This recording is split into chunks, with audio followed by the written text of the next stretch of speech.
Hello, and welcome back to more Films Under Constant Critique, where we take a look at films, some good, some bad, and some downright awful.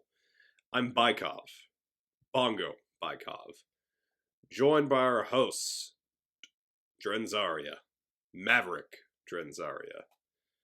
This week we're taking a look at the film On Her Majesty's Secret Service. This never happened to you, fella. Okay, so yeah, you finally have seen all the Bond movies with George Lazenby in them. Exactly. Congratulations. This is one thing that's convenient. We don't have to do any more of his. We just get all done right off the bat. Yep. Got all of his knocked out real quick. So, On Her Majesty's Secret Service, gosh, that title's long, was released December 1969. This was the 6th James Bond movie. It was the first to star someone that didn't have the name Sean Connery, unless you count that spoof version of Casino Royale from 1967. That doesn't count. That doesn't count. It was not a box office flop, like is commonly believed. It was actually one of the most successful movies of 1969. Oh, wow. But it made less than the previous 3 movies. It cost $7 million and made $82 million. That's a pretty good return. So it's like, it would have made more money if Sean Connery was in it, but I mean, yeah. James Bond still had name recognition at that point, and still does, which is crazy. It's been 62 years, and they're still making these things. Well, unless they just cancel, like, who knows? Maybe they just won't find another actor, and they'll just go. Yeah, maybe they'll decide No Time to Die really was the time to die. Maybe. Ah, jeez. Maybe they should just bring George Lazenby back. Just have him make another movie. That would be kind of funny.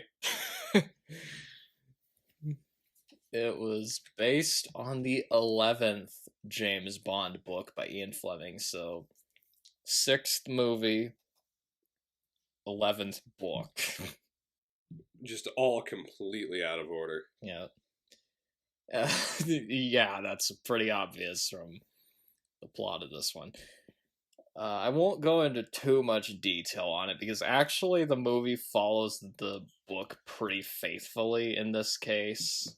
Huh. Although, from what I remember, Tracy gets a little more to do in the movie than in the book. Blofeld looks very different. Yeah. In the book, he has long silver hair and weighs 170 pounds. Which doesn't look like Telly Savalas. No. Or Donald Pleasance, or really any version of Blofeld that I can think of. Actress Ursula Andress is mentioned. It's worth pointing out this was the first Bond book to come out after the movie Dr. No was released. Oh, interesting. Because it came out in 1963, and that movie came out in 1962. Sir Hilary Bray is named Sable Basilisk in the book. That's a weird name. That sounds more like the name of a Bond villain than anyway. Or a Harry Potter character. Yeah, or a Harry Potter character, exactly, yeah. Oh, that was a weird one. The movie was directed by Peter R. Hunt. He edited the previous 5 James Bond movies. Oh, wow. which would be Dr. No, From Russia with Love, Goldfinger, Thunderball, and You'll Live Twice.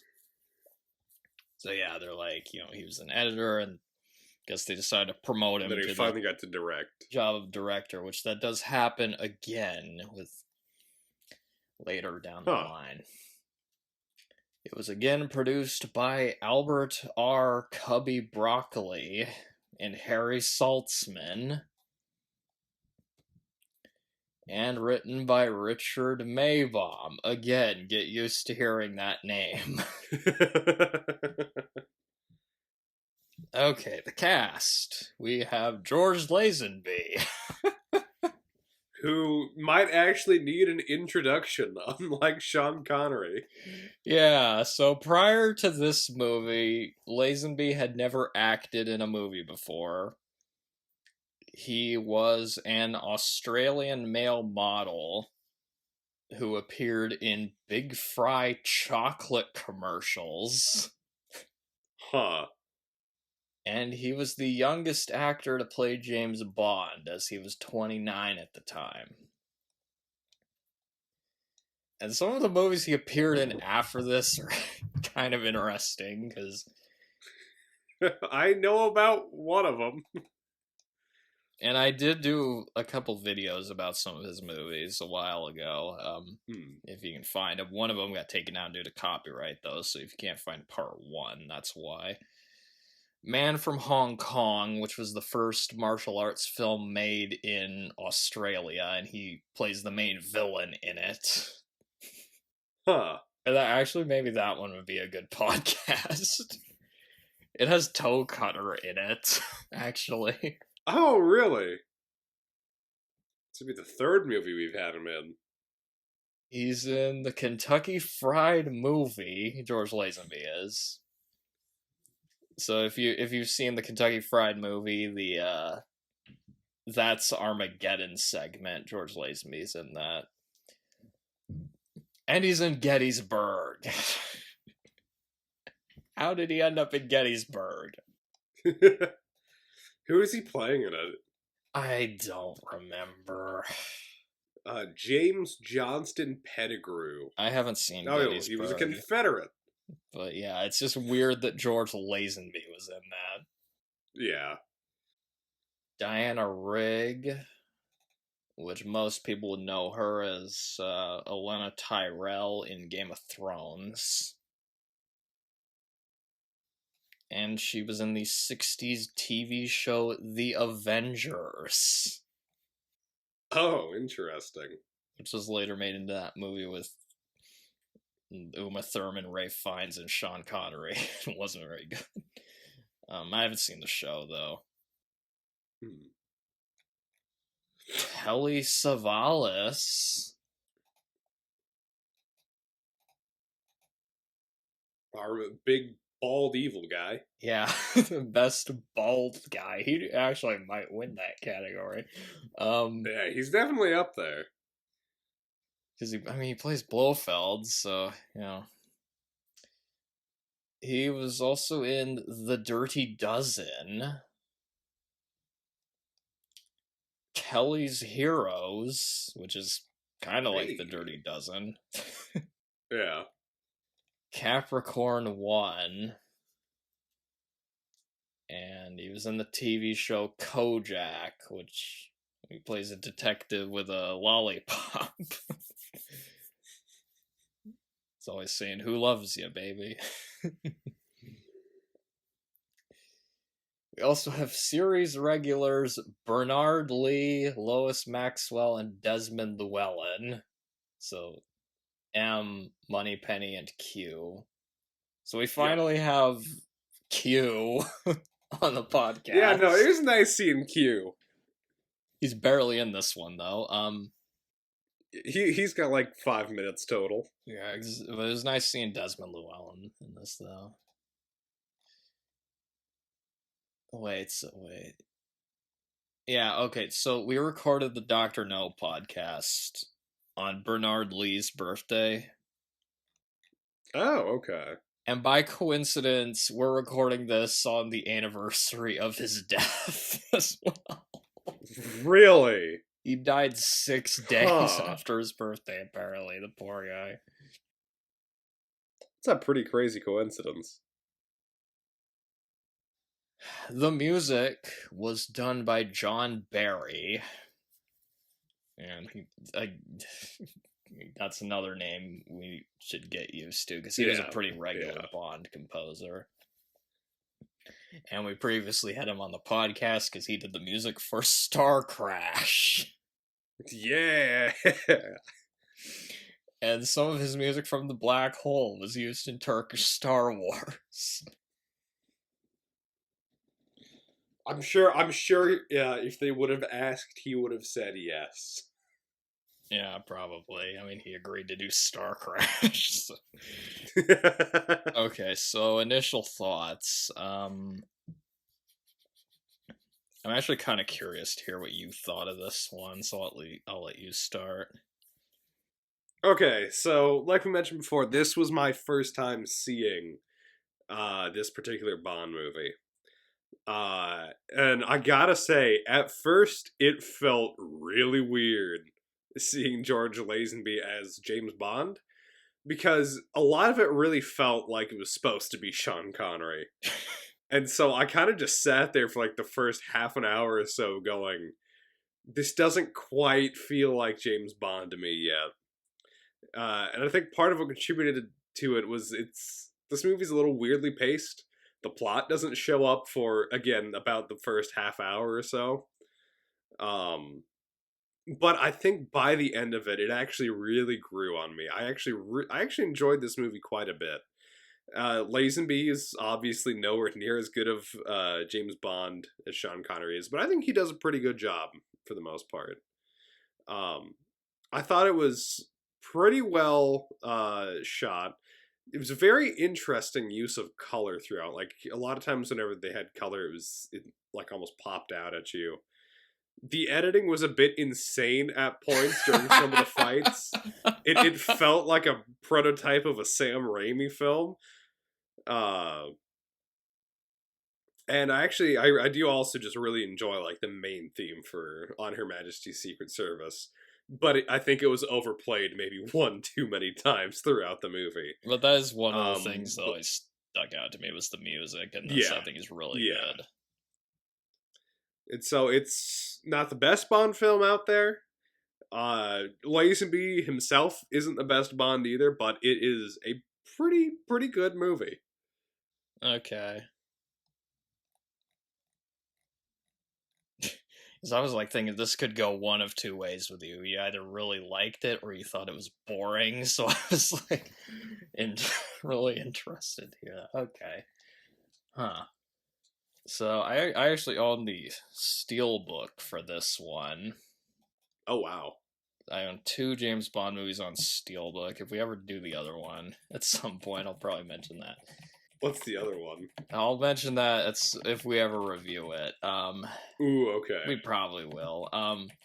This is an interesting one. So when I first heard about it, I always heard of it as like one of the weaker James Bond movies, because it was the one where, you know, he only did one movie, and I always heard, oh yeah, Lazenby's pretty bad in it, you know, just...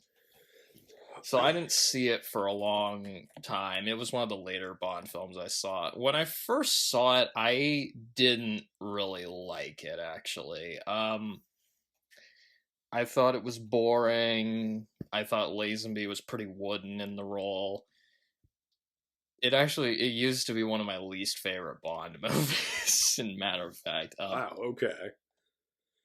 But it ended up growing on me after I read some of the Ian Fleming books, because this is one of the ones that's more accurate to the books, and it's also based on one of the better Fleming books, because in the books James Bond is just a guy. He's not like a super confident and cool spy, you know. Lazenby, I would say, though, he's not the most book-accurate portrayal of Bond. You know, at some points it kind of, like you said, it kind of feels like he's trying to imitate Sean Connery during some parts. Yeah. The most book accurate Bond would probably be, in terms of their portrayal, would probably be like Timothy Dalton, but I would say this book follows the events. The movie follows the events of the book pretty closely. And there are some people that regard this as one of the better Bond movies. Interesting. Lazenby, I think Lazenby's a weak point of the movie, though. He's usually considered the worst Bond, and I would say, yeah, he probably is my least favorite. Obviously, he's not helped by the fact he's only in one movie. Yeah, yeah. And he is a bit stiff in the acting department. And again, it's because he'd never been in a movie before, so. Yeah. Although he has grown on me after seeing some of the other movies he did outside of Bond, and also after seeing the terrible TV adaptation of Casino Royale from the 50s. Because Barry Nelson's Jimmy Bond makes George Lazenby look like Richard Burton. I mean, Jesus. Lazenby did do a lot of his own... On that point, I will say, I think I do agree with you that I'll wait to pass final judgment until I've seen the entirety of a Timothy Dalton Bond film. But so far, I think I would put him at probably the bottom of the Ian films Bonds. Okay.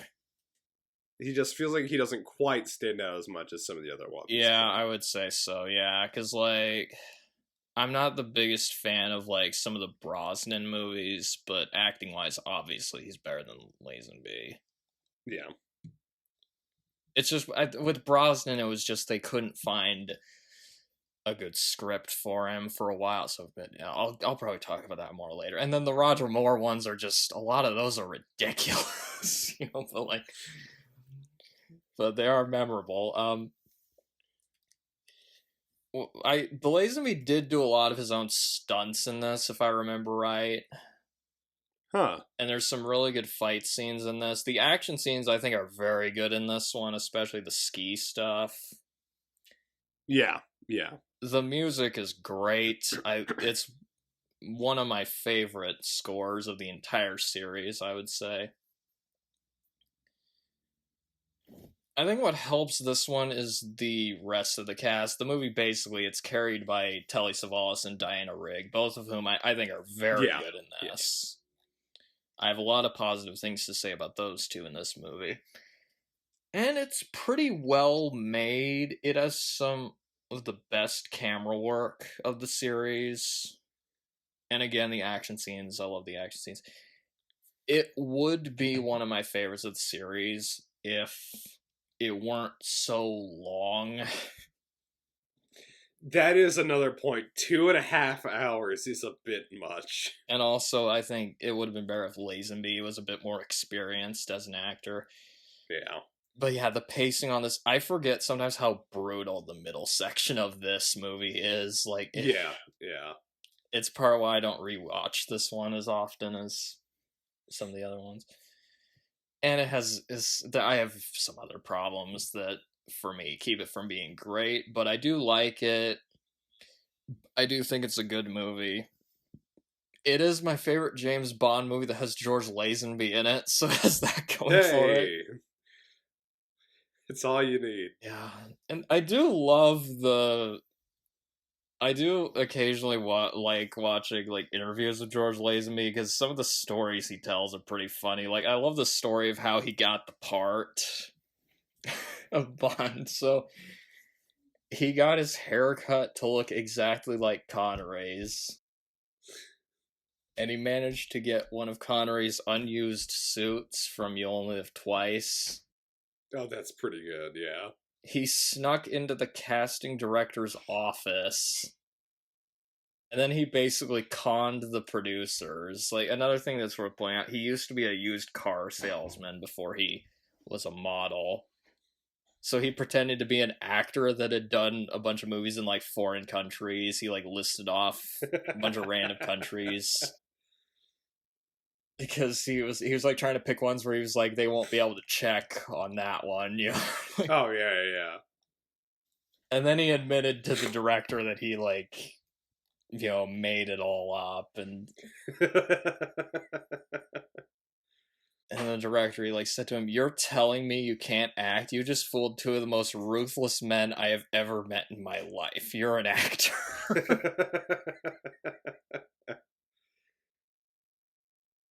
And so the producers they still weren't sure if he whether to cast him or not, but they thought he was right for the part after he like punched a stuntman in the face and broke his nose. So they're like, okay, well, Hey, I mean, whatever to get the job. he definitely has. That is something you could say about Lazenby. He definitely has the look and the physicality to play Yes. Bond.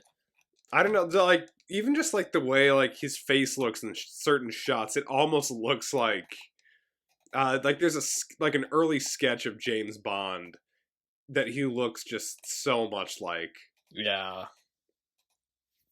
But yeah, I would recommend looking up like some interviews with Lazenby because he's a great conversationalist, and also like there was this like it's kind of a documentary, kind of a reenactment called Becoming Bond, where he like tells his life story up to and including when he got the role of Bond. It's pretty interesting.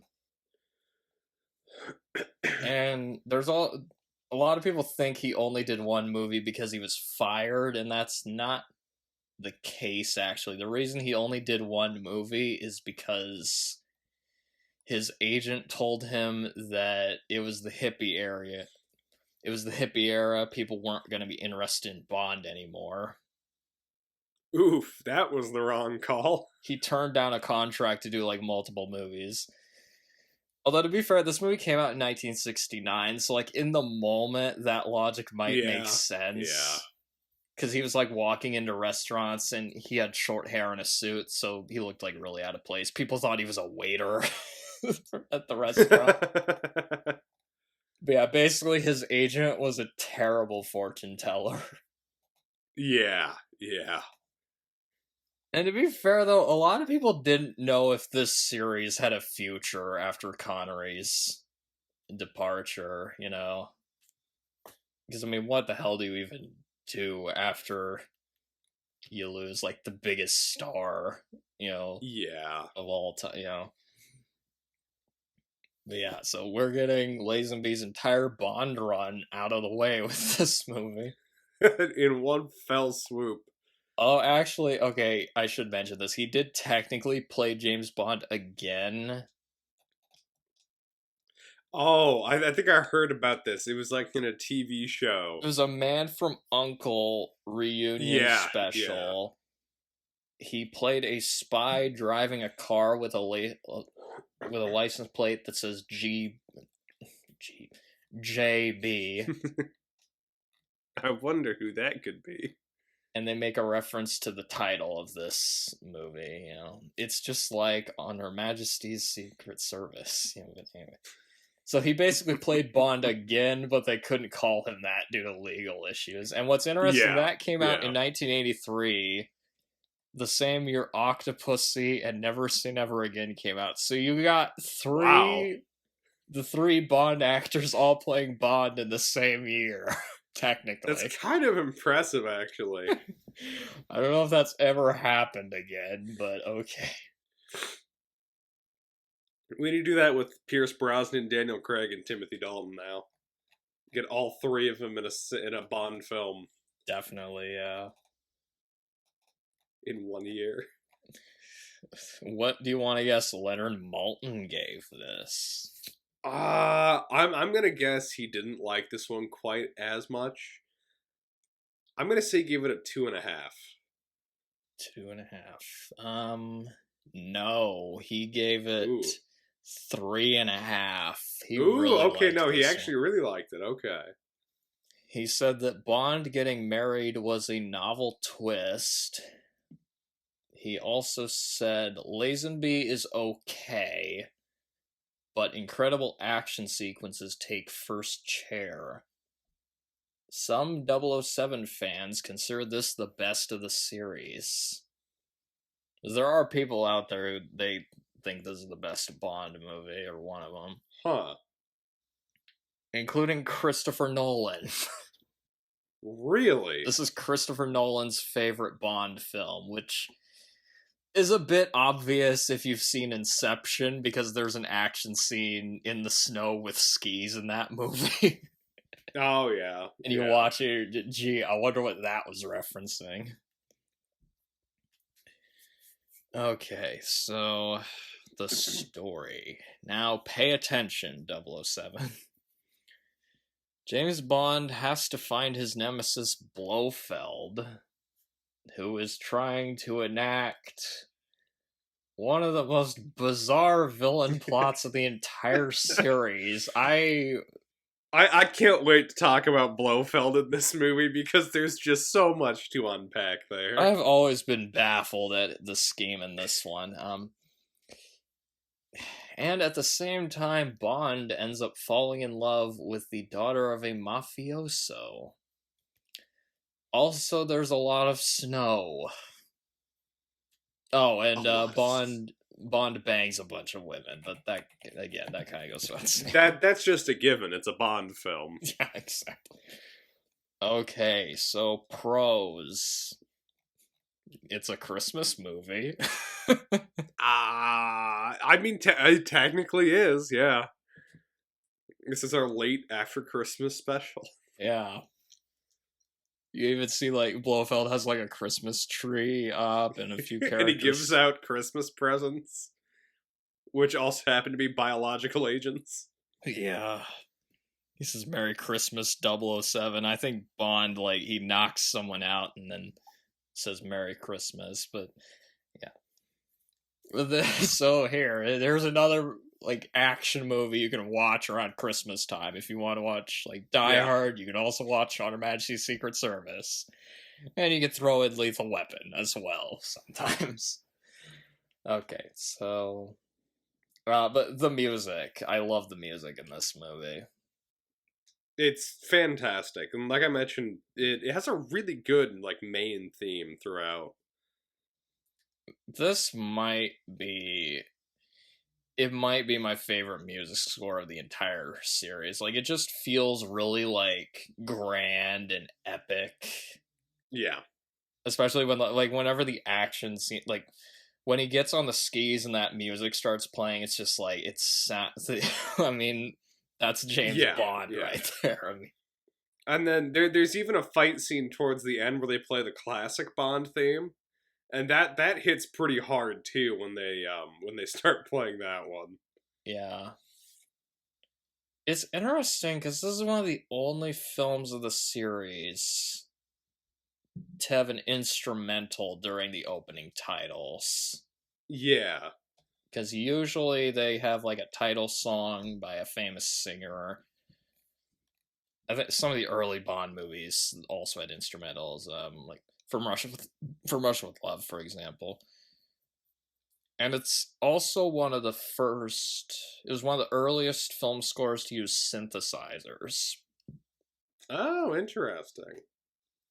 So you combine that with, like, this grand orchestra. It really sets the score apart from a lot of the other ones of the series. There's also a Louis Armstrong song in this. Were you expecting that? Yeah, I was not expecting that. I saw his name in like the credits and I was like, what? And then I heard him singing and I was like, oh, he's actually here.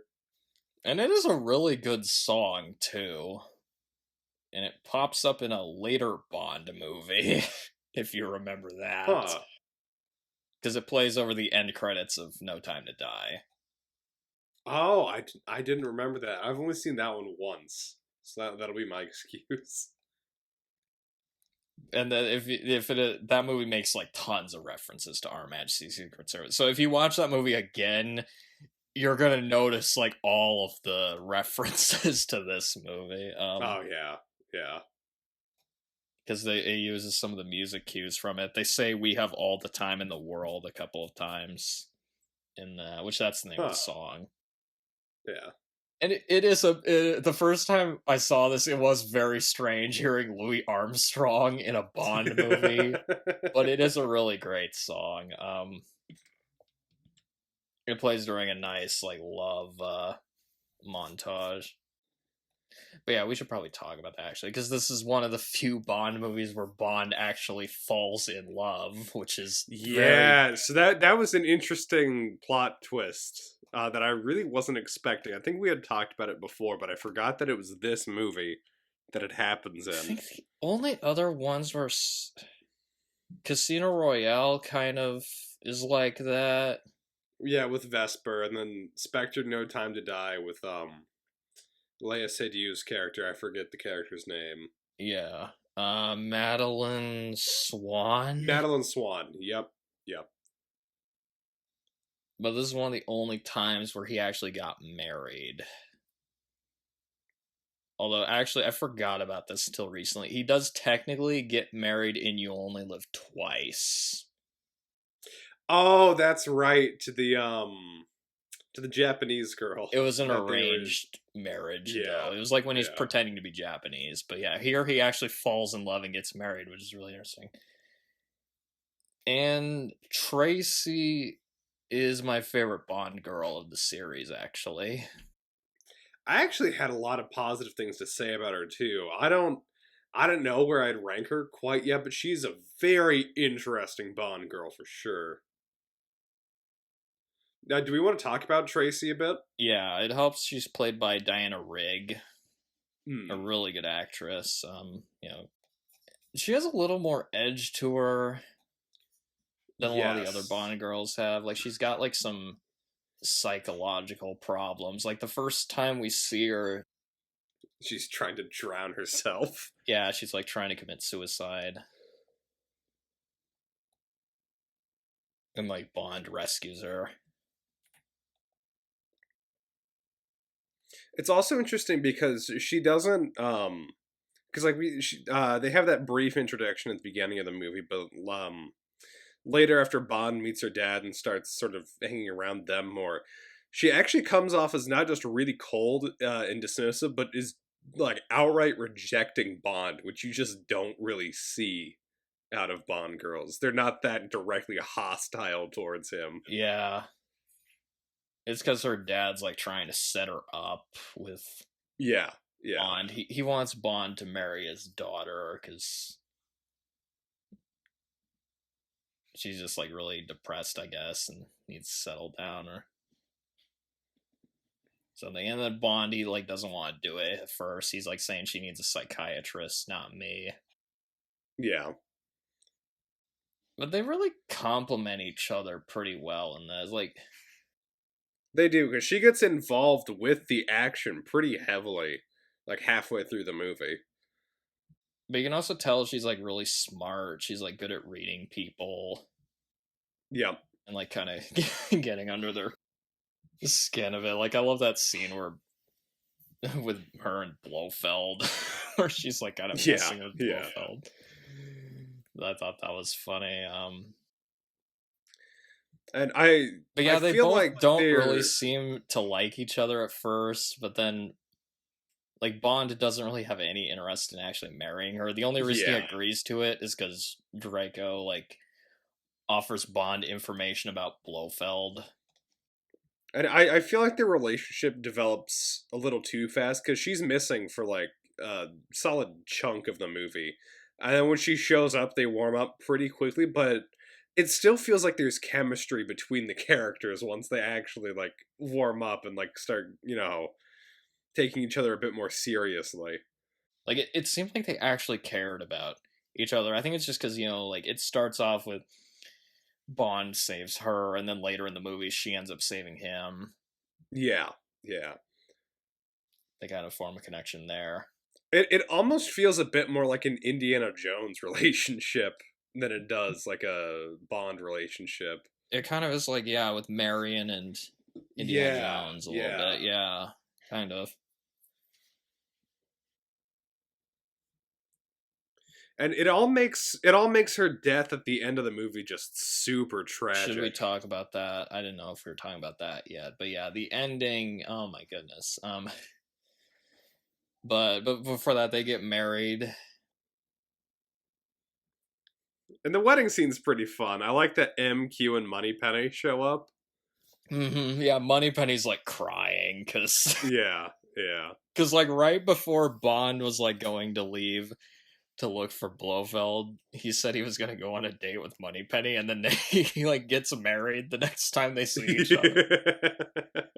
So she like missed. She was this close to actually, getting with Bond, because like all throughout the movies they're just flirting, but she missed the boat. And the Q is like at the wedding, just yeah. So they drive off, Bond and Tracy, and the ending of this one's really sad because basically Blofeld does like a drive-by shooting and he kills Tracy right after the wedding. And that's actually one of the scenes where Lazenby's acting is actually good. Yeah, he like almost collapses on top of her and starts to like kind of just break down over her. It's really sad because it really felt like building up to that scene that Bond was actually like really happy about getting married and actually in love with her, and then just seeing it taken away from him the moment he finally has a chance to settle down is so heartbreaking. And it really shows like how lonely of a profession he has, Yeah. and why he mostly does one night stands, because it's like, it's easier than getting actually attached to somebody. yeah, because they could get killed at any second. And they really did seem like they actually loved each other too, which makes it really suck as well. And you mentioned that there's other Bond movies that have this sort of relationship where it feels like Bond is falling in love. Royale with the Bond girl. one. Yeah. But I feel like this one just does it so much better than the others that tried it. It definitely does it better than Spectre and No Time to Die did. Yeah. Spectre, like you mentioned, the relationship in this one felt kind of rushed. The relationship in Spectre seemed non-existent. In Spectre, it's really rushed. In Spectre, it just seemed non-existent to me. Like I didn't see anyway. Yeah. I didn't really see the chemistry between those two, and they were good actors too. Daniel Craig and Lea Seydoux, I think, are really good actors. But for some reason, it just didn't come across. Maybe it helps that this one was based on a book, so they had something to go off of. But yeah, we kind of just talked about the main point of the movie, so now I'm trying to figure out. But I do like the opening. Yeah. It was kind of fun seeing like clips from the previous 5 Bond movies going by, just to remind you of everything that's happened so far. Oh yeah, there's that as well. But yeah, because the I was talking about the pre-titles sequence. Oh yeah. I should have been a little more clear on that. But the opening credits, yeah, they reuse clips from the previous movies. They're trying to reassure the audience that Lazenby is the same character, the same James as Bond. Connery. I actually had a theory at the beginning. I was like, what if this isn't actually James Bond, and it's just some guy that says he is? Yeah, because there's that line in the opening where and I said it at the beginning, where he looks at the camera and says, "This never happened to the other fellow." This never happened to the other fellow. Which, a lot of people make fun of that line, because it's like breaking the fourth wall. It's a really bad fourth wall break. But apparently that is something that George Lazenby would say, like, during shooting. Do you think they just got it on camera and they left it in because they thought it was funny? That would be funny if that was the case. What happened was he, like, kept saying that whenever he had to do, like, a really dangerous stunt or something, he'd be like, saying, "I bet this never happened to the other fella," or something like that. And then the director was like saying, "We should do your line and put it in there." He's like, "Which line?" "That one you." So I guess they decided to record it for posterity or something. But anyway, it's a funny line though. But like I was saying though, the opening credits are Yeah. pretty fun because it's just this like okay, so he saves Tracy from the water, and then he has to fight off these two guys on the beach. It's a pretty good fight, too. He just, like, absolutely just slams a guy with, like, a boat oar at one point. Yeah, and like throws another dude into like the nets and stuff. Yeah. Yeah. He's like punching a guy at one point, and the guy's like falling into like the waves of the on the beach. You know, it's pretty fun. And Tracy just drives away, and that's when Bond says, "You know, this never happened to the other This fellow." never happened to the other fellow. I was really curious what you were gonna think of that line. I was honestly at first I really was thinking, like, is this just some guy that's saying he's Bond? Because the like scene before that is in MI6, and it's M and Q talking about how no one's seen Bond for a while. And so I was like, what if this is a guy that just goes around, kind of like the car dealer in True Lies that claims he's a secret agent? What if this is just a guy going around saying that he's James Bond? He's like Bill Paxton's character from True Lies. Yeah, yeah. That's funny. That kind of is what George Lazenby was like, is he just somehow landed the role of James Bond after Connery. Draco, he's kind of a fun character in this. He's like an Italian mob boss who more than anything wants Bond to marry his daughter. Yeah, we don't usually get mafia characters in Bond movies. I'm trying to even think of any other examples. I guess Man with the Golden Gun at the beginning. I guess. I just remember a lot of Russians and Soviets from like the Roger Moore films. I think Diamonds Are Forever has a few mafia, maybe. I don't know. It's been a while since I've seen Diamonds Are Forever. And it might even be the same character from Man with the Golden, because that guy during the opening of Man with the Golden Gun that's going through Scaramanga's funhouse. Oh yeah. That actor is also in Diamonds Are Forever as a similar character. But anyway. Yeah, he like wants Bond to marry his daughter Tracy. Basically offers Bond information. What's interesting, the actor that played him was Italian, so his voice was dubbed over. I was kind of wondering that, yeah. If you couldn't tell. It's kind of obvious. One thing I wrote, Lazenby has a good chin. Dude, I wrote down somewhere in my notes, like, his face is just chiseled. Because there's that shot of him in the car at the beginning. You don't see his face, but it does like a zoom in on his like chin when he's lighting a cigarette.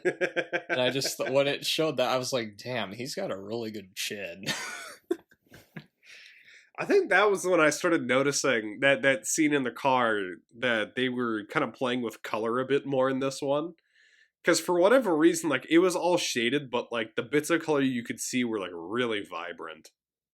They were kind of trying to go, what this one felt like during some parts is they were trying to go for like a psychedelic feel.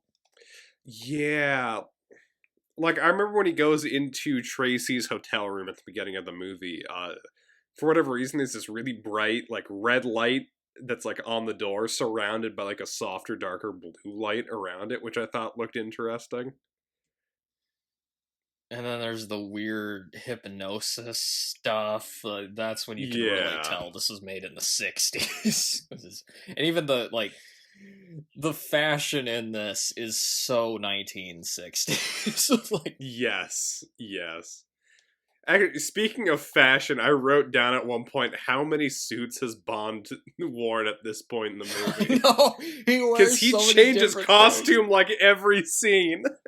He even wears like a kilt at one point, which that's where Austin Powers got that from. There's one scene where he has like this massive cravat that he's wearing when he's pretending to be a professor. Yeah, he's like wearing glasses and like, doesn't he have a pipe? Smoking a yeah, he's smoking like this really long pipe. Yeah, it's. Do we want to talk more about Lazenby's Bond portrayal?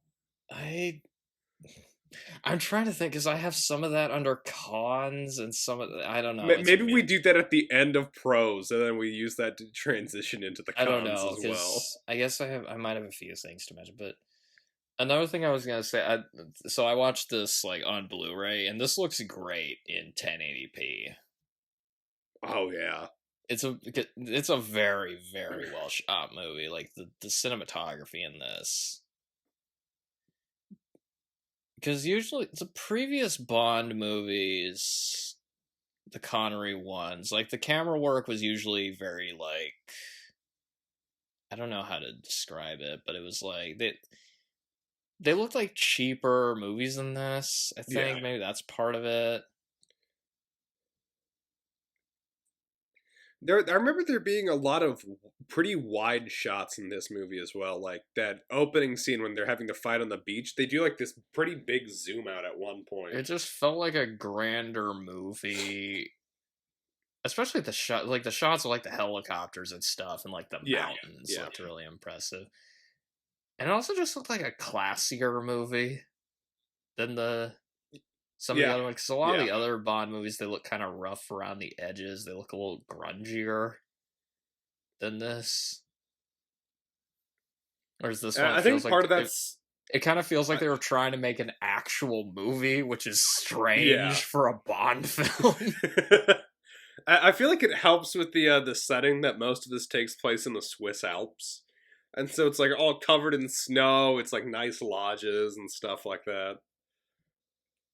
And it does feel very much like it was made in the 60s. I mean, even like just. Yeah. Maybe it's because there weren't as many, like, crazy sets in this one. Because that's another thing that sets a lot of the Bond because they're movies not apart from inside this of one. like a volcano layer. Yeah, or like the vault with all the gold in it at Fort Knox from Goldfinger. This one, it seemed like they were in a lot actual buildings and stuff. Like a lot of like. Yeah. They were filming it in Europe more. Maybe that's part of it. Maybe that's part of it. It just. They were filming it might be more of it in Europe, whereas like a lot of the previous ones, it was like they were filming in like Jamaica or like more exotic areas, Turkey, stuff like that. Yeah. I also found it funny they reused that they have a few other references to the earlier Bond movies. I remember when he's going through his drawer when he's threatening to quit, and it's like playing musical stings from the previous movies as he picks up different props out of the desk. Yeah, you got Honey Rider's knife from Dr. No, Red Grant's garrote wire from Russia with Love, the underwater breathing device from Thunderball. There might have been more, but those were the ones I wrote down. And also the janitor is like, there's a janitor whistling the theme from Goldfinger at one point. I don't think I noticed that. That's funny. I thought that was funny. They threw that in there. And one thing I will, this is one compliment I will give Lazenby. He is great in fight scenes. Yes. He was a martial artist, and it really shows during some parts. He's just like, he's really just walloping these dudes. He is. Like I mentioned, that opening fight scene, he whacks at you with the oar, and then later during like the skiing scenes. One of my favorites is when this guy broke into Tracy's apartment. He and Bond's just like beating him up. He throws him. He throws him through like a gate. Well, not just that, but he also throws a chair at the guy, and the chair just like explodes as soon as it hits him.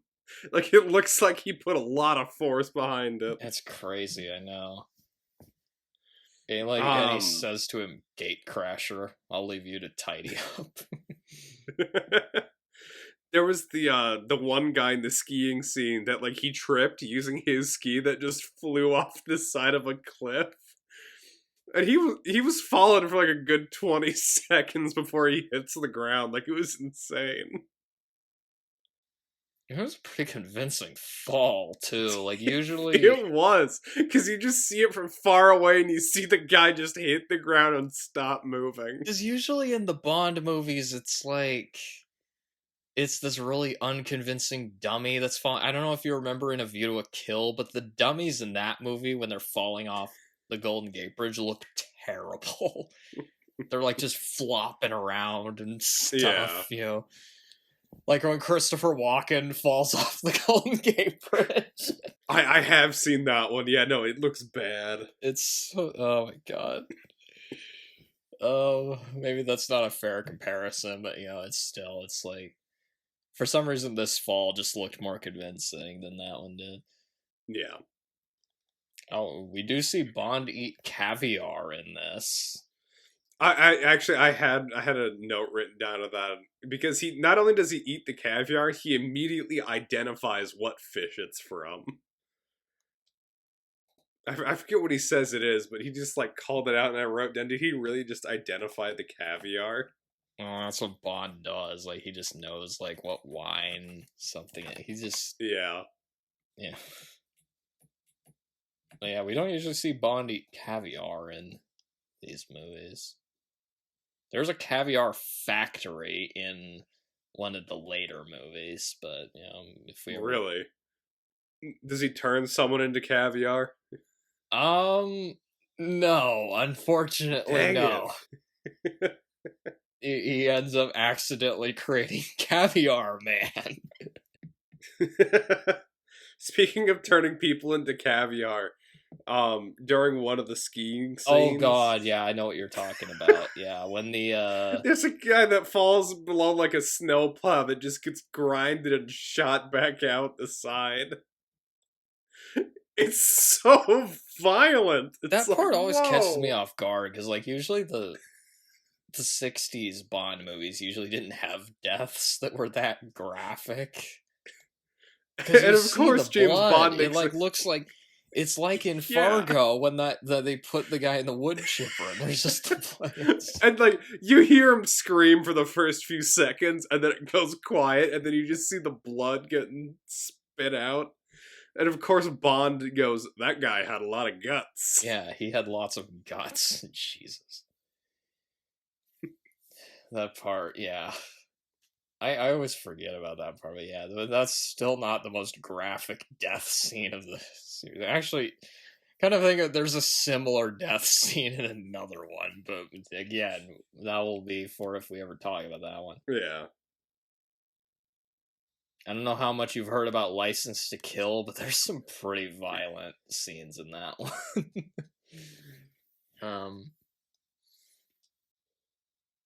Yeah, he almost gets a date with Moneypenny, but yeah, but then it gets pushed off, and then he gets married. So I did like the scenes with Bond and Moneypenny in this, because again, it's the same. Like, oh yeah, they're still very good banter that they have. Like, yeah, I like when he says to her, "What would I do without you?" And she says, "The problem is that you never do anything with me." Yeah.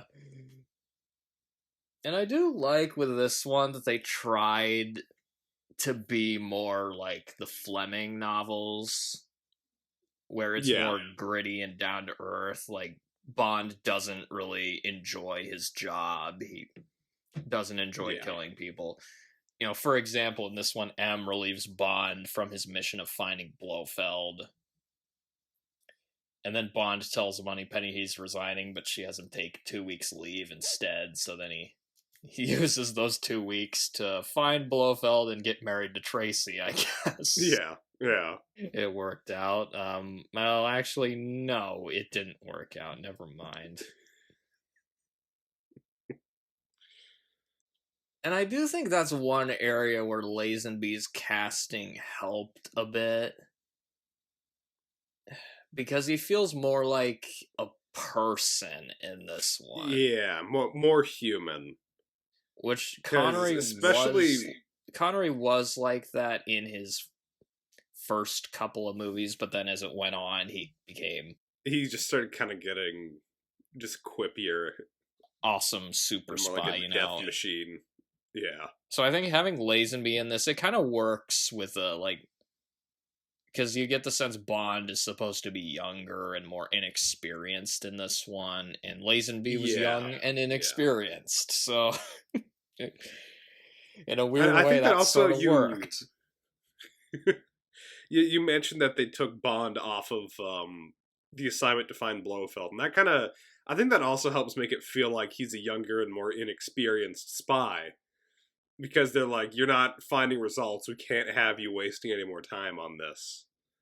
And actually having conflict with his higher-ups. And he seems a little more reluctant to kill people in this one, too. Yeah. Which is, again, more like the Bond of the books. I forgot about this, but there's a portrait of Queen Elizabeth in this. That's right. I like this part where like Bond is like drinking a flask in front of her and he says like "sorry, ma'am" or something like that. It's also kind of funny seeing Bond go undercover in this again. Oh yeah, because he has to be Sir Hilary Bray. That part's weird. It goes on for so long too. I have that more under cons, but it is kind of funny seeing it because you don't usually see Bond pretend to be a different person, like where he's and so you do technically see that, but he usually doesn't change his appearance at all.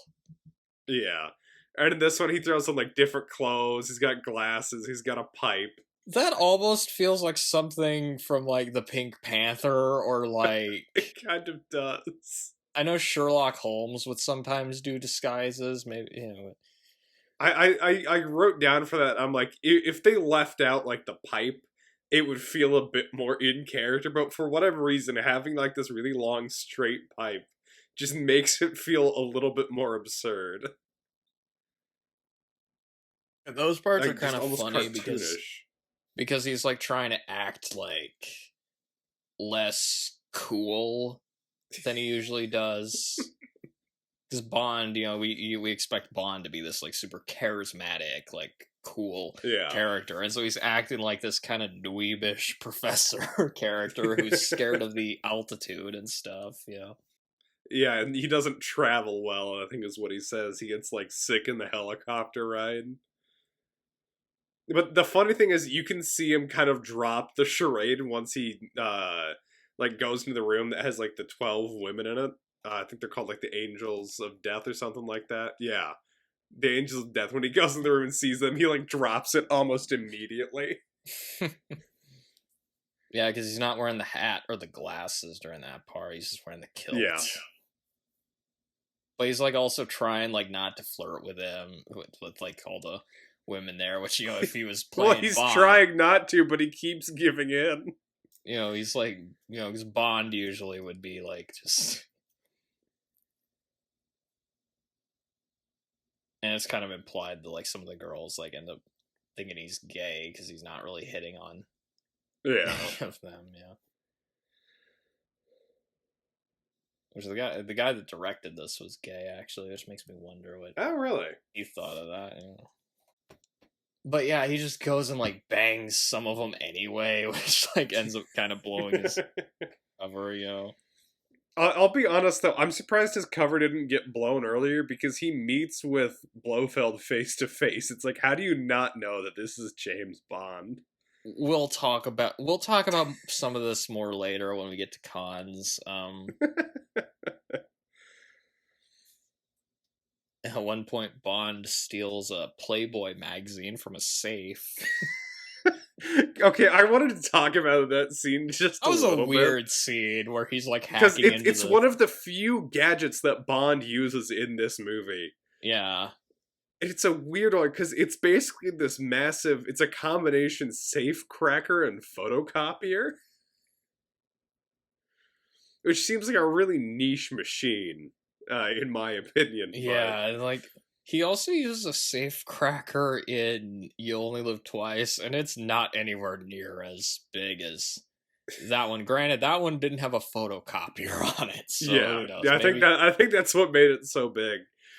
Because it's like this massive suitcase that he has to get a guy in a construction field to like haul up to him, pretty much. Yeah. So he's like trying to get into the safe because he needs the I guess he just needs to get information out of it. There's like a Yeah, it's basically like documents that's like connecting Blofeld to this guy trying to like go after some like aristocracy claim or something weird. It's like a small detail that really just doesn't provide much besides just saying Blofeld is trying to do evil things again. Yeah.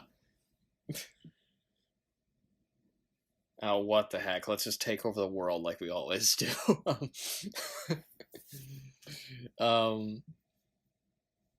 But yeah, there's like a Playboy magazine in the safe for some reason. Okay, why? I don't know why you would need to keep that in a safe.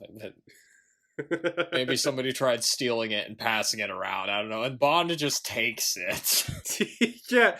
Well, he doesn't even take the full magazine. He just takes out the centerfold and takes that with him. Fucking son of a bitch. Oh, this is the one where we learn Bond's family motto.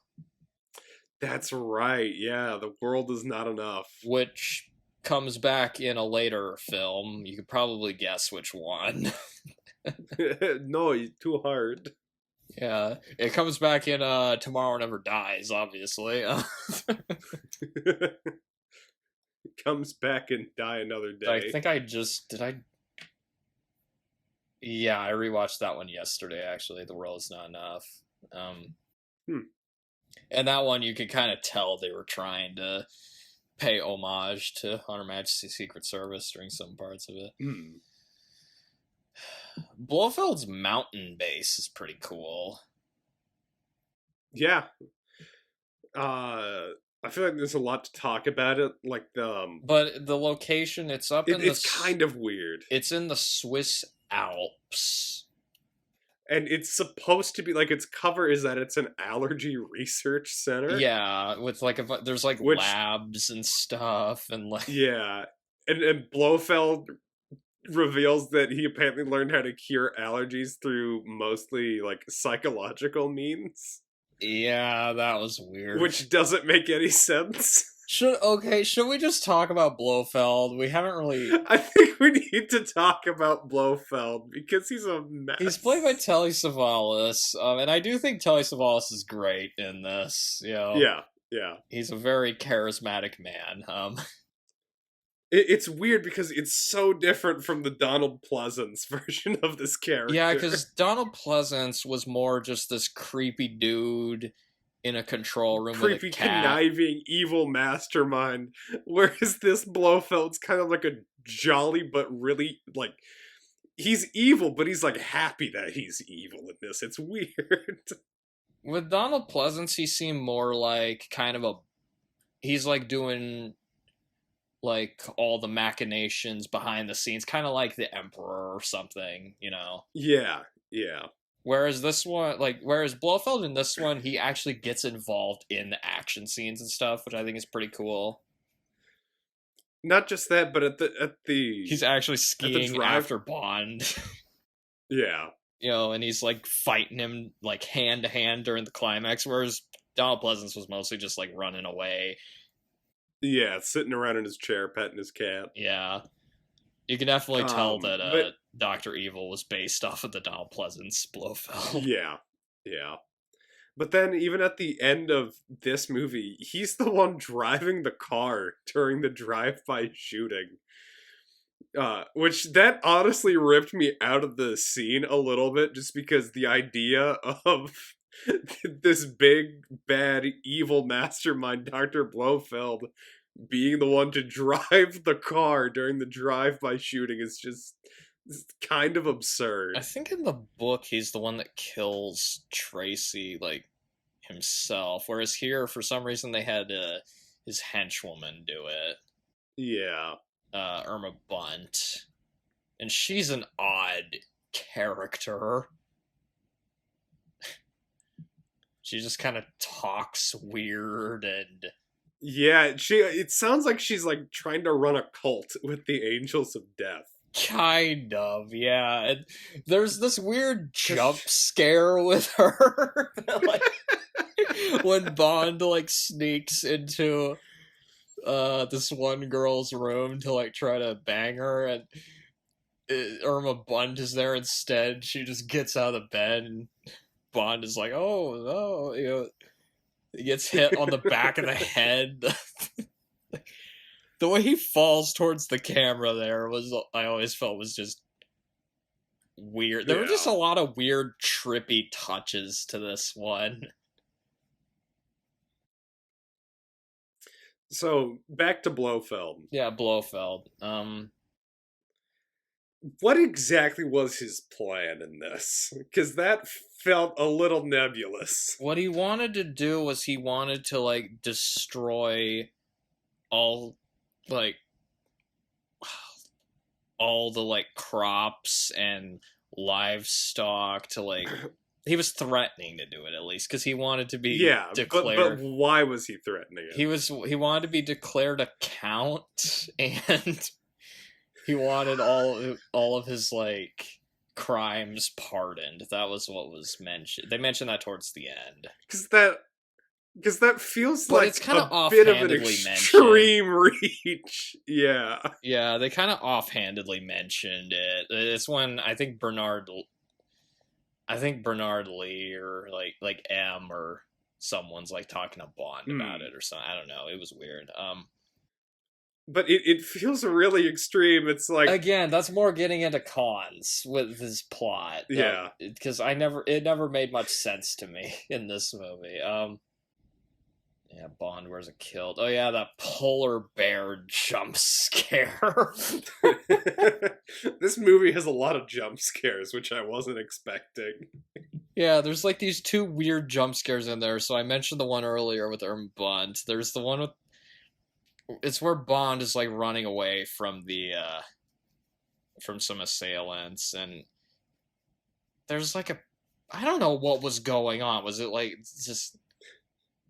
a New Year's celebration or something, or like a Christmas Eve? I think it was. It was some sort of like Christmas celebration. There were fireworks and stuff. There's like a guy dressed as a polar bear for some reason, and Bond almost runs into him. He like has this really terrified look on his face, which you don't really see that happen very often. It takes quite a bit to face 007 in these. So we know that he's scared of tarantulas from Dr. No, and I guess now he's scared of polar bears, which, I mean, fair. It was a guy dressed as a polar bear. I don't want to meet a polar bear. To be fair, yeah. Is he scared of snakes? Oh, wait, that's Indiana Jones. I guess we do... Okay, well... No, that'd be getting into the next one we're doing, but anyway. The cable car scene. Ooh, that felt really tense towards like the end of that when his like hands almost get caught in the machinery. Yeah, it's because of scenes like that are why I'm scared of heights. So basically, yeah, he's like grabbing on the cable car. He's like trying to climb across, and it like keeps moving and stuff. He almost gets crushed at one point. Then he like falls and like grabs onto the ledge. Like, Jesus Christ. It's like, yeah, no, it's a very tense scene. It really is. Yeah, and the fact that Lazenby was doing a lot of his own stunts, I'm like, Christ, how did this dude not die from any of this? And there's also a similar scene in this movie with Clint Eastwood and Richard Burton called Where Eagles Dare. Really? It came out the year before this did, so who knows? Maybe they got this inspiration. Maybe it was a reference. Oh, the ski scenes are fucking insane. There's like a Dude, part. they got their money's worth out of There's a being in the Alps. part There's like, where an avalanche and it's a real avalanche too. yeah, it's insane. It's like Because I was crazy. watching it and I was like, oh, there's no way to fake this. This is just an actual avalanche that they recorded. The last third of this movie just goes off the rails. There's like so It many does. action scenes, like Because they have like a big like skiing action scene, and then there's a 5-minute break, and then it's off to another skiing action scene. yeah, because there's like they attack Blofeld's base with like helicopters and machine guns. There's a part where and Bond is like sliding on like an icy catwalk towards the henchmen while shooting them. Yeah, that was a cool scene there. It's both, it's ridiculous and it's awesome at the same time. I guess before this there weren't really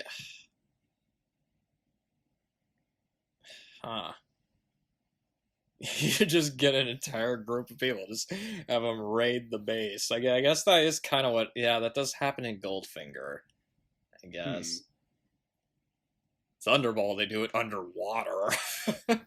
Hey. I guess they gotta find some way to up the ante. And at the end of the big base fight at the end of the movie, they blow up the labs.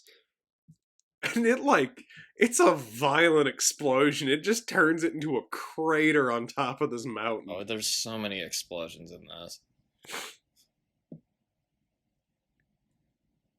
And I like even Tracy was like getting involved during like some of the action scenes here. Yeah. She like kills like what, 2 guys?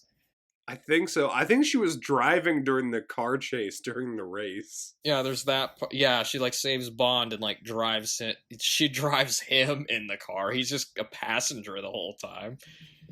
And then there's that part where she's like captive in Blofeld's fortress, and she like kills these 2 dudes, including this one guy that she throws against the wall onto these weird spiky things. I don't know what those were, but decorations, I guess. Another pretty violent deaths in a Bond movie. I also just like how snarky Tracy is during that scene with her and Blofeld. Oh, yeah. He promises to make her a countess, and she says she already is one, because, you know, she's Draco's daughter. I guess that's true, yeah. Another weird part during that whole raid on Blofeld's base, there's this guy in a science lab that throws chemicals at Bond. That was odd. That feels more like something from one of the like Roger Moore ones. I had well, when they entered in the car race during the chase sequence, I wrote down this part feels like a Roger Moore moment. Which part? When they're in like the car race. But like which part specifically of the car chase? Oh, like them accidentally breaking into like the big race that's going on. Oh yeah, because and then going along with it and then winning the race. That does kind of, yeah. I see some stuff like that happens in some of the Roger Moore ones, if I remember right. Yeah, during some of the like car chases. Like, I'm trying to. If we ever do Moonraker, that one is gonna be wild to talk about. That one, there's so much weird stuff in that one. Moonraker is like if every scene was like the dude throwing chemicals at Bond. And then, yeah, and then after all the action scenes are over, like, Beethoven shows up and licks Bond. I'm pretty sure that was the same breed of dog as Beethoven, right? Oh, really? It's been forever since I've thought about that movie. There's also a fun chase between Bond and Blofeld where they're on bobsleds going down a course. Oh, yeah, that part's insane. Yeah, because, like, they're, like, actually punching each other. And there's, like, a part where Bond, like, gets on Blofeld's bobsled, and he's just like, oh my goodness. And Blofeld pulls out a grenade at one point and accidentally drops it into his own bobsled and starts freaking out trying to get it out. It's just all crazy, yeah. Like, just the last third of this, there's so much action. It's insane. It kind of has like it kind of starts off as a slow burn, and then the ending, it's just like almost non-stop. Yeah. But then obviously the ending.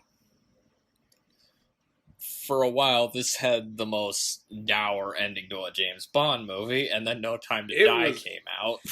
Yeah.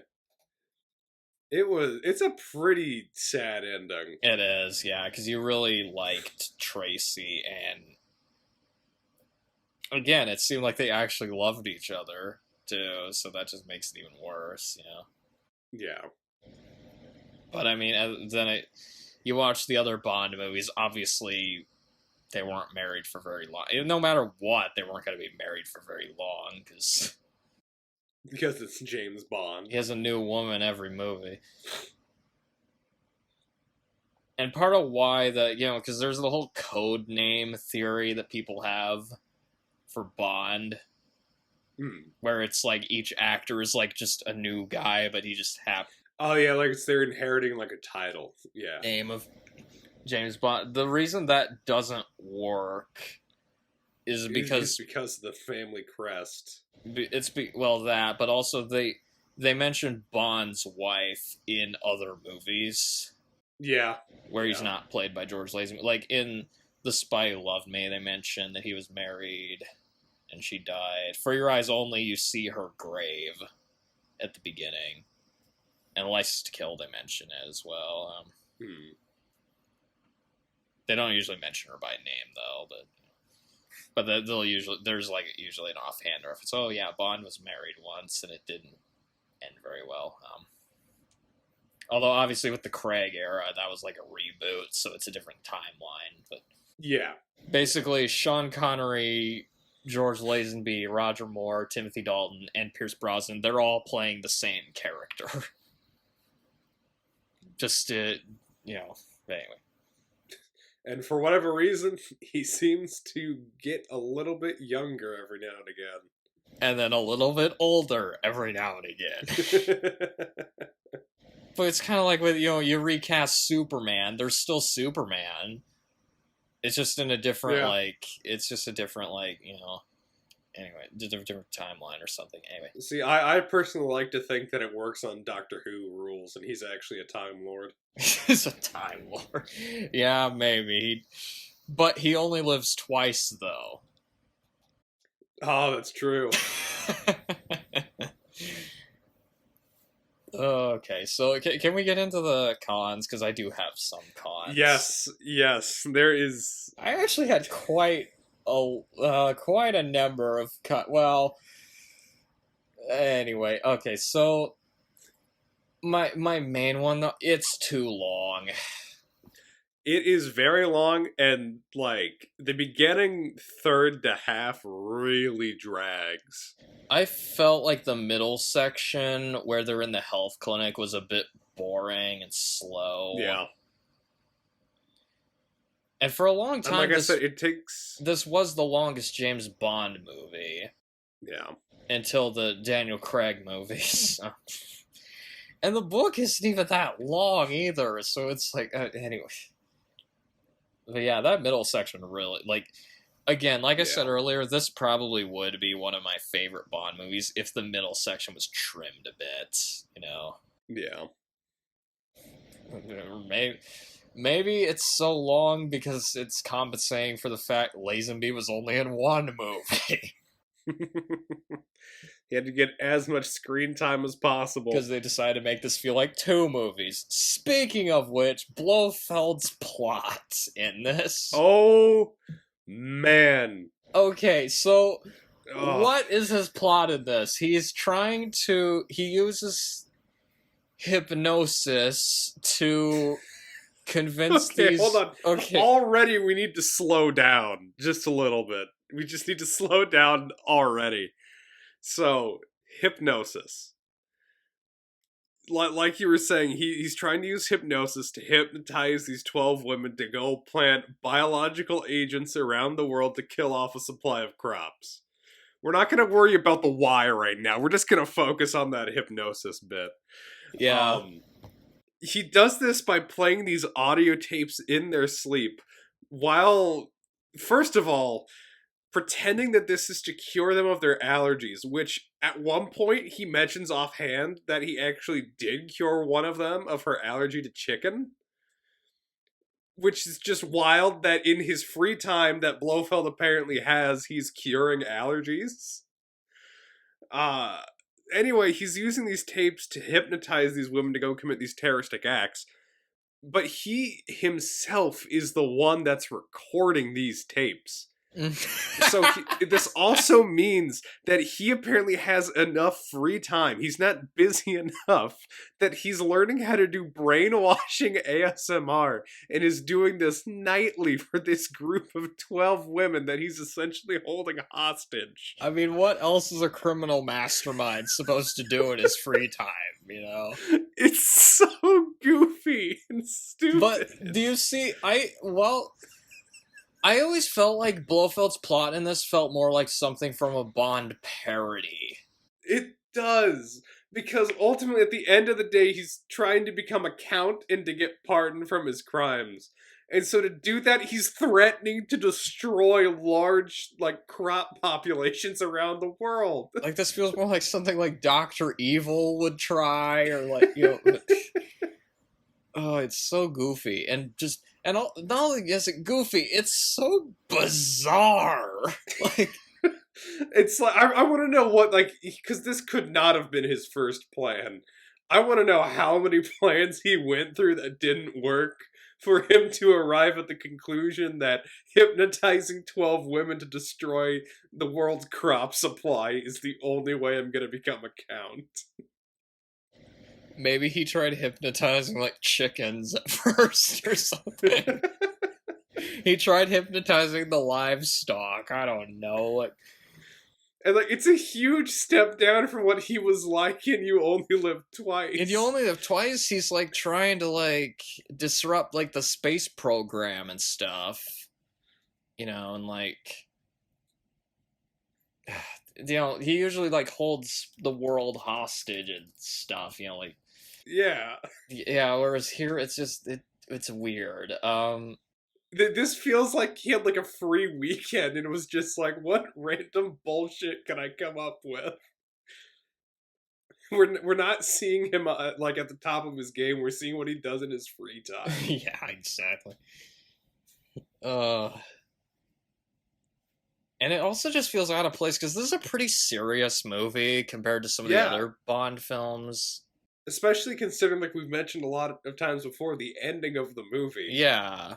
It's just so tonally and the fact that he has this actual, there's an actual romance between Bond and Tracy in this. And then at the same time, it almost feels like Blofeld was an afterthought in this. It's kind of weird. Where they're like, we need to have a villain, it might as well be Blofeld. It's just, it's kind of... And that is a problem with some of the other Bond movies.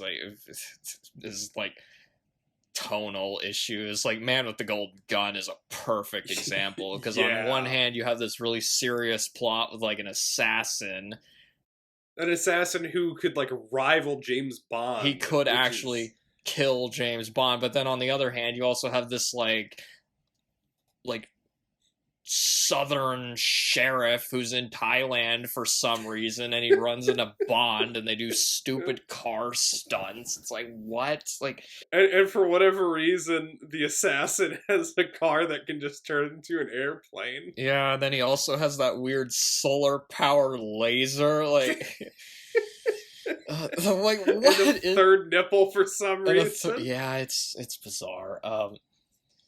Although that is kind of one of the things that gives the James Bond movies some of their charm, is some of the more bizarre touches, but it needs to be balanced, It needs to be a little bit more focused than this.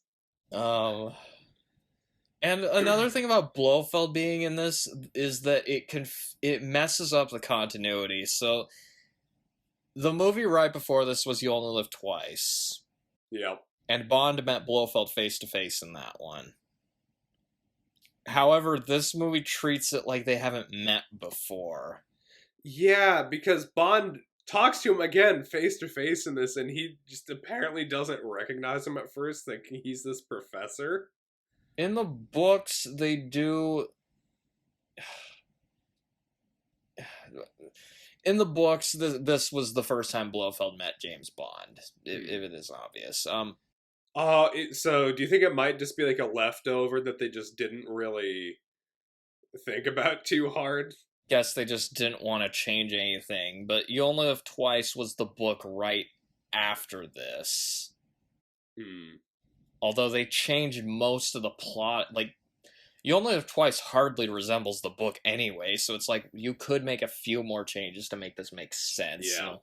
Like maybe Bond has a better disguise than that, but no, he just looked. Hey, I don't know. Maybe he was confused because he was expecting to see Sean Connery and George Lazenby. Maybe, yeah. This never happened. Then again, maybe Bond was confused. He was expecting Donald Pleasance. Instead, he got Telly Savalas. Telly Savalas, yeah. In the books, Blofeld is like always changing his appearance and stuff, but like in the movies, he always looked. Well, he doesn't always look the same, but he's usually wearing the same stuff. He's usually bald. You know, it's just like okay. These are the problems that happen when you film the books out of order. You know, usually this didn't happen because the books usually didn't follow what was happening anyway. But then then there's some people that say No Time to Die was sort of an adaptation of the book You Only Live Twice, but we'll get to that when we get to that. Yeah. Also, this might be a controversial opinion, but George Lazenby is no Sean Connery. No, he's nowhere near as charismatic as Connery's Bond was. He does look the part of Bond, I'll give him that. Yep. But he just doesn't have the presence Bond should have. And there are parts where you can kind of tell he's trying to be like Connery, you know? I was about to say that there's like moments where it sounds like he's even trying to do like an impression and it's just not turning out well. He's not up to the task. Maybe if he had more acting experience and like tried doing his own thing more, he'd have been a lot better. Because there are scenes where he's pretty good. There are a few whenever he's in a scene with Diana Rigg, he's pretty good, usually. But then there's some where he kind of has, like, awkward line deliveries, especially on the one-liners. I know, there were some clunky ones. Like, there's this scene where he's driving around in a car with these bodyguards. He keeps making all these quips. None of them land. None of them land. It's just kind of... It's actually a little bit painful to watch. And that's maybe another thing that drags this one down. If they had a more experienced actor in this could have been a little better than what we got. Although, to be fair to him, anybody that came after Connery was going to have a tough time living up to those expectations. Because, I mean, you know, you're going from Sean Connery, the most iconic portrayal of one of the most iconic characters of all time, and you're the first actor to replace him.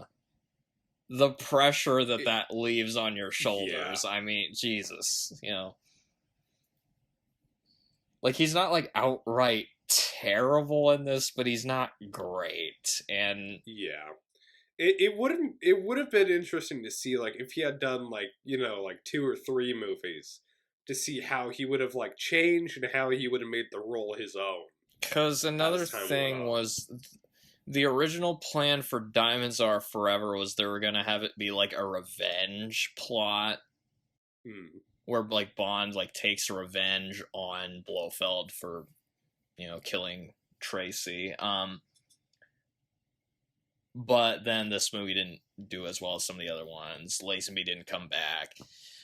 Sean Connery, they brought back Sean Connery. They decided to try making it a little bit goofier, you know. But again, that would be another entire podcast. Basically, they were trying desperately to like, you know, like bring Connery basically back, undo this, and maybe like, you know.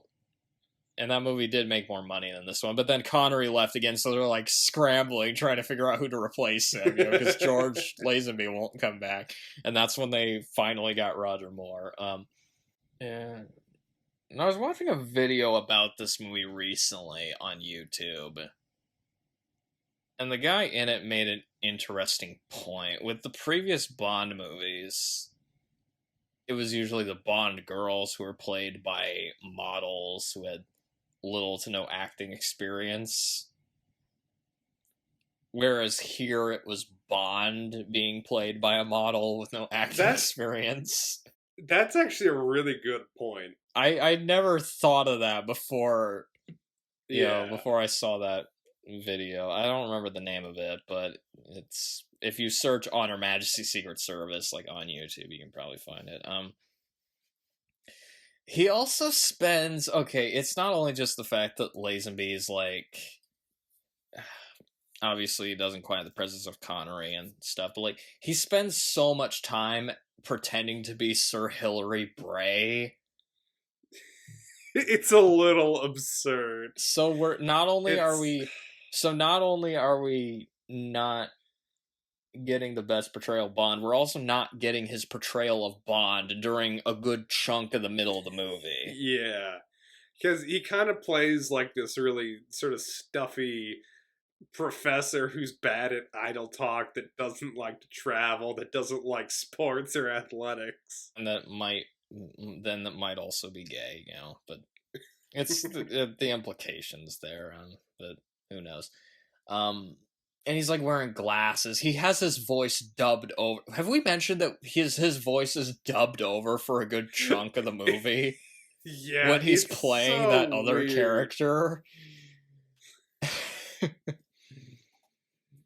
And they dubbed the other actor's voice over. I think it's just because... I think it's because like Lazenby tried doing an impression of him, but the director just felt like it didn't sound convincing enough, so they're like, let's just get the actual actor to dub Lazenby over. So like you're technically losing a good portion of Lazenby's performance during that part of the movie. It's just a lot of strange choices. It was a bit jarring, and also just, I guess while we're at it, the dubbing in this one's weird too. Yeah. There's like some weird ADR. There will be like parts where a character will say something, but you can clearly tell that they didn't actually say it, you know? It's really bad, because there'll be times where the characters film from behind. They'll say something, it'll be ADR'd over. And you can just tell, like, their, like, jaw movements don't match up to anything that they're saying. Like, they'll keep talking after the line is done, or they'll stop talking before the line is done. It's pretty bad. A lot of the early Bond movies had dubbing problems. This is one of the worst examples of that. Yeah. I would say. And there's some weird sped up editing in some parts. It looks strange. Like there's parts where it feels like it's kind of fast forward. And then it also has like kind of some like choppy edits. It almost feels like Quantum of Solace might have stolen some stuff from this. It's weird.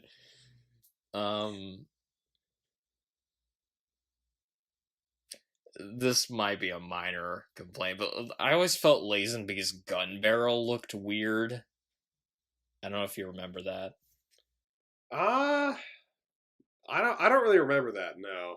He like gets down on one knee and then fires the gun. Oh, yeah. And I always felt it looked wrong to me. And then the blood like erases his image, you know, when the blood Yeah, that part was a little weird. How as soon as the blood drips, it just covers him up. Maybe they were just trying to be more experimental with this one since they didn't have Connery anymore. I don't know. Yeah. It's strange. Also, this is a problem I have with some of the other Bond actors, but I don't really buy Lazenby as an assassin. No, not really. He's a little too nice. If I'm honest. He's a little too nice until he starts making fun of the guy that just got turned into paste. Oh yeah. He had a lot of guts. This might shock you, but Lazenby has the lowest kill count of the Bond actors. Really? Huh. Is it because he only has one movie? Yes, yeah. Whoa, I wonder what the kills like per movie ratio I think is, he only though. kills like six. He can't have killed more than like just 6 people in this. Like, Ooh, oh, I found this wonderful site called the 007 Museum. I remember seeing a YouTube video of like it was all the kills of the Bond actors. I think at the time Brosnan had the most kills, although Craig hadn't done all of his movies yet, so that might have changed for all we know. But like considering how many people Brosnan kills with like a machine gun, that wouldn't surprise me. Yeah. Okay, so according to this, Sean Connery's "You Only Live Twice" is the most deadly film with 196 deaths. I'm gonna guess most of that is because of the ending. Yeah. Compare that to the first film with only 12, with 4 of them by Bond. So Bond only kills 4 people in Doctor No. So where's the tallies though for like all the actors? I'm trying to look through it now because I have all of the individual that link that I just sent you. It has the individual numbers. It's a little hard to decipher just because this is an old website. Wait, no, it's not. It has No Time to Die in there. Why does this website look like this? I don't know. Because it has Pierce Brosnan's ratio, which is 33.8 per movie. Kills. I think Brosnan might have the most here. kills actually. Okay, here is a Reddit. He kills so many people in Goldeneye. Yeah. So here's a Reddit post that has like a little chart. Okay, wait. So Lazenby only has 5. Total. Okay, 5 kills for Lazenby. Wow. And then I think. So yeah, that means he has the lowest kills per film ratio as well. In the comments, Second lowest I think was Dalton, but again, that's because he only did 2 movies, so he had 23 kills. Man with the Golden Gun, Bond only has 1 kill. And we know who that is. So I've got the ratios if you're interested. Oh my goodness. So Pierce Brosnan, Roger Moore. So Sean Connery killed, if you don't include Never Say Never Again, had 10.29 kills per film. Lazenby had 5 kills per film. Moore had 12.86 kills per film. Dalton had 11.5. Brosnan had a whopping 33.75. And Daniel Craig had 16.6. So Brosnan and Craig are like the deadliest Bond actors. Yeah, and Brosnan's is a little over twice as deadly as Daniel Craig was. Again, though, he uses a machine gun in so many of those movies. That's true. Like Goldeneye, like the beginning of that is just him mowing people down with a machine gun. He's like Rambo or something. So yeah, Brosnan does have the most kills then. Okay, that's what I thought because I remember seeing a video where they counted all of it, and at the time Brosnan had the most kills. But I think that might have been before Spectre and No Time to Die came out, though. Oh yeah, it's an older. I don't remember, but anyway. I might just have to calculate this on my own and then bring it up the next episode. Yeah, Lazenby doesn't get that many kills in this, basically. There's also some very obvious day for night shots at the beginning of the movie. Yeah. It's pretty obvious while watching it. The editing is weird. If you want Bond to have gadgets, there aren't really any in this. Yeah, we mentioned that they had the safe cracker photocopier combo, but that was really it. Yeah, and while we're at it, Q is barely in this one. Yeah. He basically just, like, shows up at the wedding, and that's about it.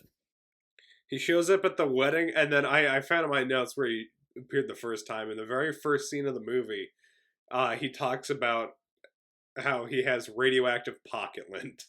Oh, okay. And that was it. That's when he's with M, right? Yep.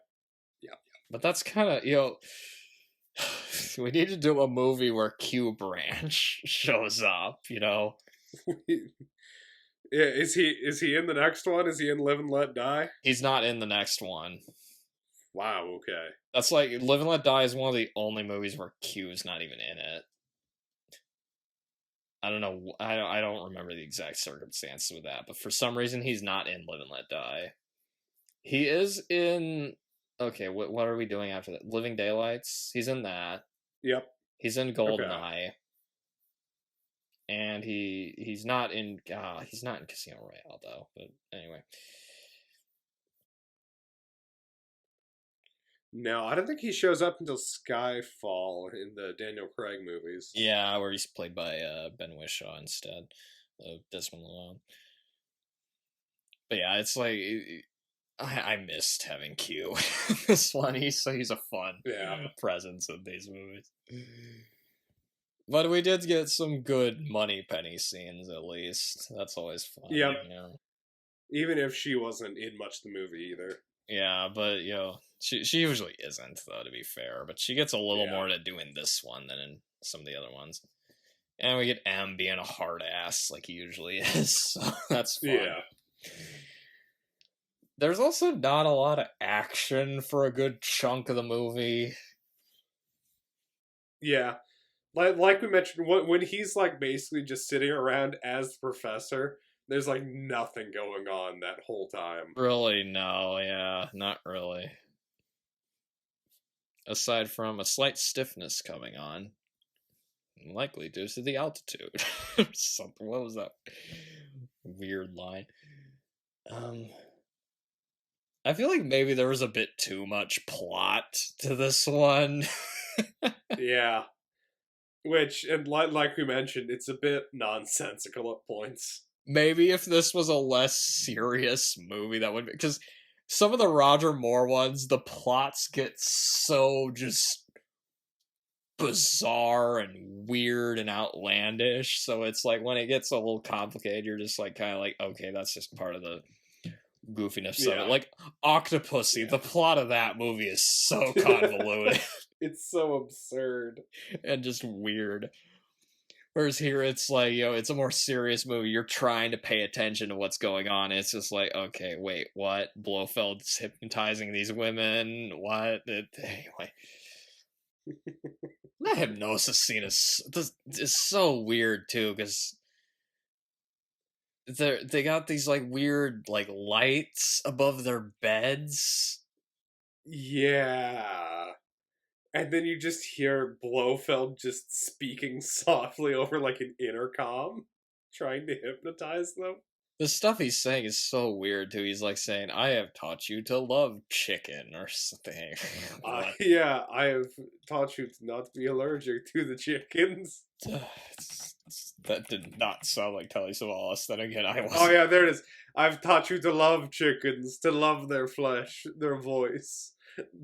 Are you trying to do Dr. Evil now or something? I know. I was trying to start off and then it just started slowly becoming Dr. Evil. Honestly, the lines might be better delivered if they were by Dr. Evil. You honestly could just take the plot of this, most of it. I've taught you to love chickens, to love their flesh. Is that voice. why Austin Powers... In the second one, Vanessa just gets killed right at the beginning? Was it like they were trying to reference Our Majesty's Secret Service? It might be. I don't know.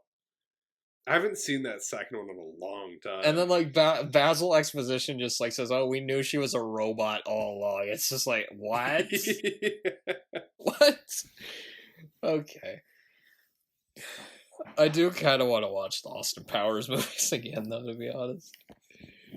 You perverse British. How you love your exercise. The first two, at the least, I think are pretty funny. I'm reading more of these lines. They all work as... they all work as Dr. Evil lines. Well, what's another one? Whereas if you displease me, I can promise you a very different estate. That does sound like something I would say, actually. Oh yeah, this is one where Blofeld is a doctor, too, so like... Yeah. Dr. Evil, yeah. Not Mr. Evil. He didn't spend 6 years in evil medical school to be called Mr. Called Mr. Evil.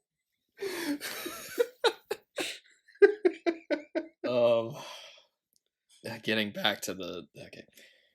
There's also some bad rear screen projection in this one. Yeah, when they're in the plane and then Blofeld is sending other planes to like fly by them, there's like a plane that looks like it's about to crash into them. It's so close. I was thinking more of like the bobsled scene. Like you can really tell during that part. And yeah, it's just, but I mean, it was made in the 60s, so we cut him a little bit of slack. MI6 isn't much help in this one. No, they really don't do anything because Bond's not really working for MI6 in this. He's kind of just doing this because he wants to. Which part of it is because they don't really want him going after Blofeld. So what, are they just having 009 go after him or something? Maybe MI6 knew where Blofeld was. They knew what his plan was, and they're like, "This is so stupid. It's never gonna work." And so they're just like, "Bond, you could ignore him. He's just gone insane." Yeah, but he still gets away in the end. He kind of... Yeah. That happens several movies where it's like Blofeld like just gets away.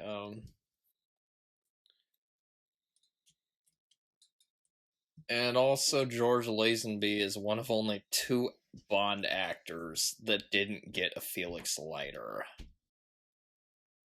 Oh, that's right, yeah. Because he does not have Felix Leiter. He's only in 1 movie. But the other Bond actor that didn't get a Felix Leiter was Pierce Brosnan. Oh, really? Instead, they have this other character for some reason named Jack Wade. Is he pretty much just Felix Leiter? He might as well just be Felix Leiter, but goofier. But anyway,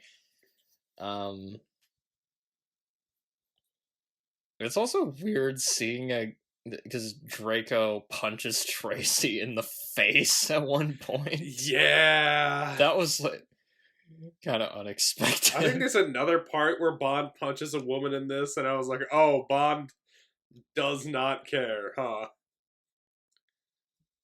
But then again, with Draco, he's supposed to be this like mafia guy, so yeah. But it always kind of takes me out of the movie a little bit because it like knocks her right out too. He like punches Tracy right in the face. It just knocks her right out. Anyway, that I'm about out of stuff to talk about. I guess I don't know. Do you want to read off more Blofeld quotes as Dr. Evil? It's Dr. Evil. They even use because in You Only Live Twice, Blofeld says this organization does not tolerate failure, and Dr. Evil says that word for word in one of them, I think.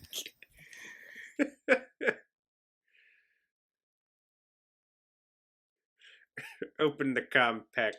Adjust the point of control. Every night at midnight you must be alone. I will tell you what to do. I will tell you how. And once you obey my instructions, you will forget them forever. It sounds like he's trying to seduce them or something. It's so weird. Why must I be surrounded by frickin' idiots? Idiots. I need an old priest and a young priest. The power of Christ compels you.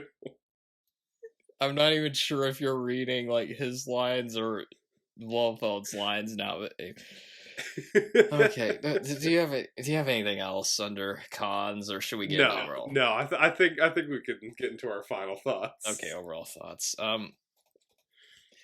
I do think it's a good movie, but with tighter editing, it could have been a great movie. Yeah, or at least a great Bond movie. You know, very good music. Tracy is again my favorite Bond girl of the series. I really like the romance with her and Bond. They have really good chemistry. And even on her own, I think she's a really good character, you know. Good action scenes. The fight scenes in this are so insane at points. And then just the last third of it, like, I mean, that's some of the just craziest action set pieces that we've gotten from the Bond series. It's got a lot of good camera work. I enjoy Telly Savalas as Blofeld. You know, he gets more involved in the action and stuff. Again, the pacing could be better. Lazenby has some rough moments. But overall, I would say if you like the more grounded, serious Bond movies, you might like this one. Of the movies, it's one of the ones that feels the most like the Fleming books.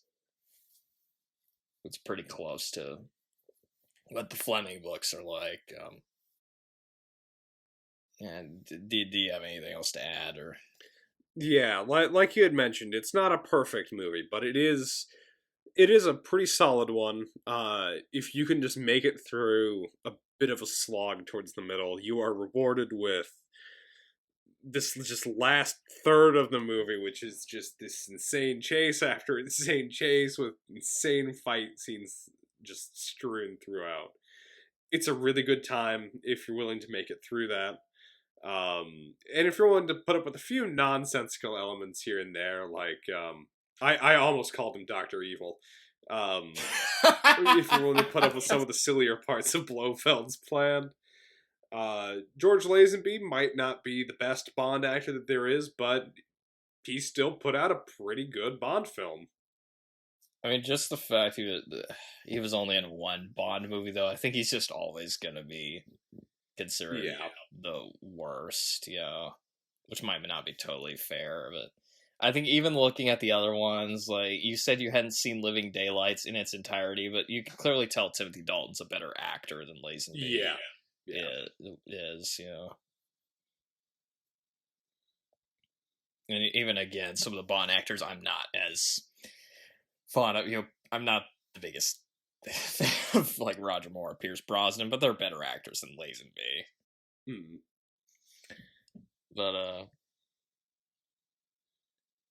But I would say this one is better than the reception it got at the time. At the time it came out, it wasn't a very well-regarded movie. But I think as time has gone on, people have gotten used to the fact Bond has been played by people other than Sean Connery. I think it's more settled in now. You know, people. Yeah. There's a lot of people that really like this one. Again, Christopher Nolan is a huge fan of this movie. Again, not my absolute favorite, but, you know, like, whenever I do, like, a Bond ranking, this one it usually ends up near the bottom of the top 10 or near there, you know. So it's like, I don't know. Obviously, you haven't seen all of them, but, like, I don't know where you would put it, but I would honestly have to go back through just a list of them after watching some more of them to rank it, but there's one thing that I can say for sure about this movie. It is my favorite George Lazenby James Bond movie. Yeah. I think you were gonna say that. I'm trying to think if there's anything else to. I guess in that case, it was one of the black sheeps, I guess. But yeah, again, I think people now are just a little more used to, the fact that sometimes the plots would try to, they would try to have more serious experimental stuff in there. This one definitely feels like one of the more experimental Bond movies where they're just like, they're not sure exactly what to do here. So there's some odd touches here and there. Some of them work, some of them don't, but they tried doing something different. So there's that. And speaking of something different, our next podcast, we'll be doing the first James Bond film that starred Roger Moore. Live and Let Die. Live and Let Die. A great title. Oh, yeah. And a great song as well. That's a great song. The movie is a bit of a strange one. I hope you're prepared for this one. I am excited. Although, granted, you have seen a few Roger Moore Bond movies. Yeah, so no, I've seen Octopussy. I am ready for weirdness. It's not. I don't think it's quite as weird as that one, though. But it's a bit idiosyncratic, though. It's again another one where you can kind of tell they weren't sure where to take this series now that we don't have Connery. But yeah, okay. So until then, roll the Andrew Griffith. Good night, you stupid idiot. Good night, you miserable slob.